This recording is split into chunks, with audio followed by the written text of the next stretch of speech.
Imana kuduhiguye. Amen. Amen.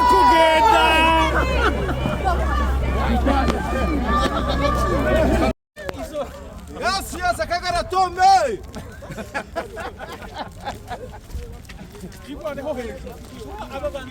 Umutima.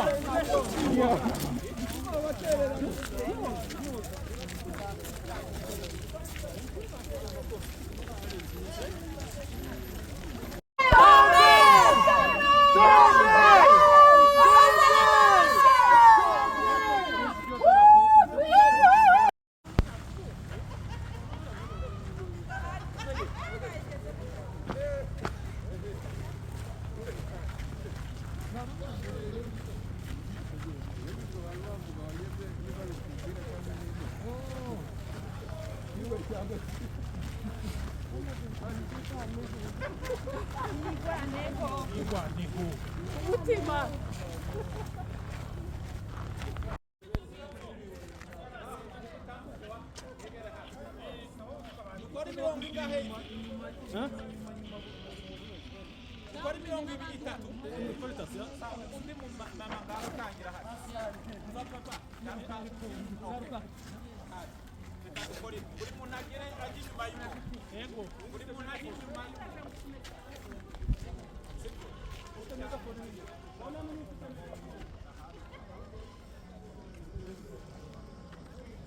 People, He said, "Can't you stop killing your people?" he said, "Get stop killing your people." He said, "Can't you stop killing your people?" Justice for Banyamulenge.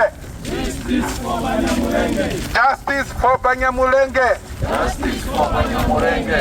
We need justice. We need justice. Burundi, stop supporting Bazalendo. Daishimie, stop supporting Bazalendo.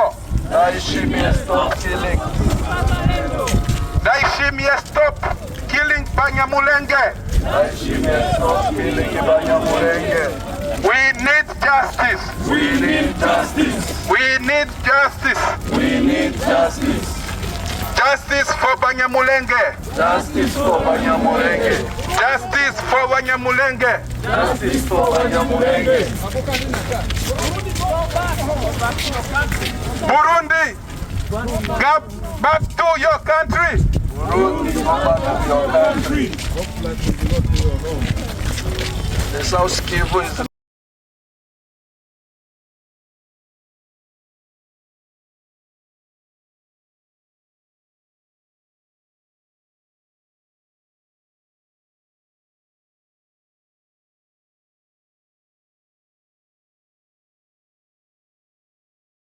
ni iwacu. Imurenge si mu Cibitoki. Imurenge ni gakondo y'abasogokuru. Ntidushaka abicanyi b'Abarundi mu gihugu cyacu.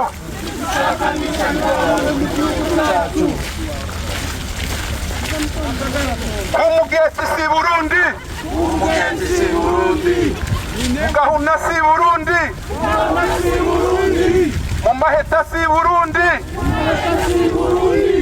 Kuri Nyamara si Burundi. Mumikarasi si Burundi.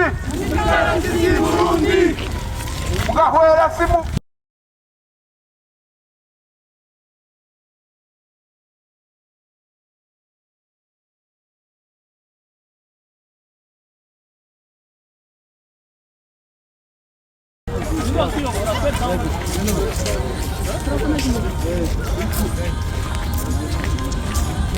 Murenge. Burundi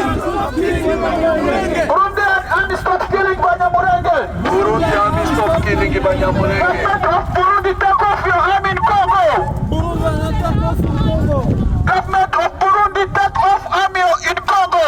Burundi, stop again coming into a Congo. Oh, we need justice. We need justice. We need justice. We need justice. Justice for Banyamulenge. Justice for Banyamulenge. Stop killing Banyamulenge. Stop killing Banyamulenge. Stop killing Banyamulenge. Stop killing Banyamulenge. We need justice. We need justice. We need justice. We need need justice. We need justice. We need justice. Justice for Banyamulenge. Justice for Banyamulenge. Justice for Banyamulenge. Justice for Banyamulenge. We need justice. We need justice. We need justice. We need justice. Justice for Banyamulenge. Justice for Banyamulenge. Justice for Banyamulenge. Justice for Banyamulenge. Justice for Banyamulenge. Justice for Banyamulenge. Kongo itajengwa na nani vijana, Kongo itajengwa na sisi wenyewe. Kongo itajengwa na nani vijana, Kongo itajengwa na sisi wenyewe. na sisi wenyewe. Na sisi wenyewe. Wenyewe. Na sisi wenyewe.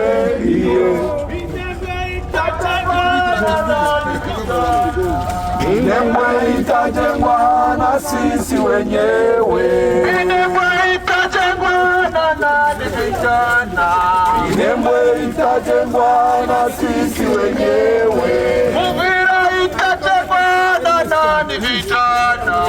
Uvira itajengwa na sisi wenyewe.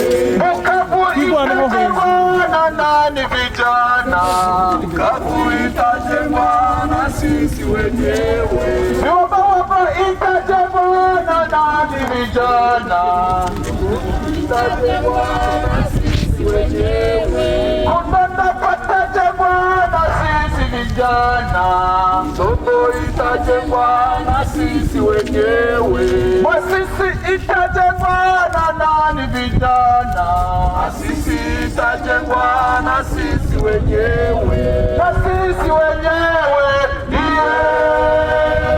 Na sisi wenyewe. Na sisi wenyewe. Na sisi wenyewe. All right. Tugeze mu ndi mwanya reka duheze abashinzwe gahunda kutubwira ibikurikiraho. Murakoze. En escalade à Minembwe, est de la République démocratique du Congo. Excellence, nous écrivons avec la plus grande urgence pour alerter la communauté internationale au sujet d'un génocide en cours contre la population civile Banyamulenge sur le haut et moyen plateau Fizi, Itombo, Uvira, Kivu, en République démocratique du Congo. Depuis 2017 et avec une escalade meurtrière tout au long de 2024 et 2025, les villages Banyamulenge sont soumis à une campagne délibérée d'encerclement, de famine, de déplacements forcés et de destruction systématique orchestrée par une coalition comprenant des unités de la force de défense nationale du Burundi opérant dans le cadre du mécanisme TAFOC, des éléments de forces armées de la République démocratique du Congo, FARDC, des rebelles, FDLR et des milices Wazalendo alliés au gouvernement. Plus de 58 positions militaires encerclent désormais les zones habitées par les Banyamulenge, créant un siège total. Les civils sont empêchés d'accéder au marché, aux soins de santé ou à l'aide humanitaire. La nourriture, les médicaments et les biens essentiels sont systématiquement bloqués. Les bétails qui constituent les principales sources de substances de la communauté est pillé à FARDC et coordonné avec les forces burundaises ont à plusieurs reprises ciblé des zones civiles depuis novembre 2024, depuis longtemps jusqu'à novembre 2024 jusqu'aujourd'hui, même après l'accord de cesser le feu de Doha. Le 12 novembre 2025, un porte-parole de l'armée burundaise a publiquement confirmé que les forces burundaises assiègent Minembwe omettant complètement de distinguer les civils des combattants, une violation grave du droit international humanitaire. Ces actes constituent des crimes de guerre, y compris l'utilisation de la famine comme méthode de guerre et les attaques contre les civils, des crimes contre l'humanité, persécution, transfert forcé, extermination, des actes de génocide tels que définis par la Convention de 1948 sur le génocide. La persécution historique de Banyamulenge, culminant avec le génocide de Gatumba en 2004, ne laisse en aucun doute cette communauté est particulièrement vulnérable aux atrocités de masse.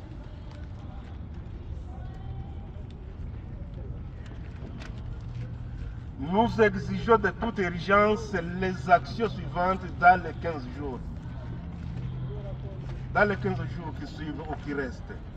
Levée immédiate et vérification du siège armé total et du blocus humanitaire imposé par les forces burundaises, FDNF, les FARDC et leurs miliciens alliés sur les communautés Banyamulenge. Retrait immédiat dans les zones où il reste dans les hauts plateaux de Minembwe. Déploiement d'une mission internationale indépendante de surveillance parce que nous voulons la justice. Ouverture d'une enquête internationale indépendante, sanctions ciblées, suspension de toute coopération et assistance militaire. Nous restons disponibles pour fournir preuves détaillées, témoignages des victimes pour les actes de crimes qu'ils ont faits. Le peuple Banyamulenge demande justice et une protection immédiate conformément au droit international. Je vous remercie. Thank you so We need justice. Justice. Burundi stop supporting Wazalendo. Burundi stop supporting Wazalendo. We need justice. We need justice. We need justice.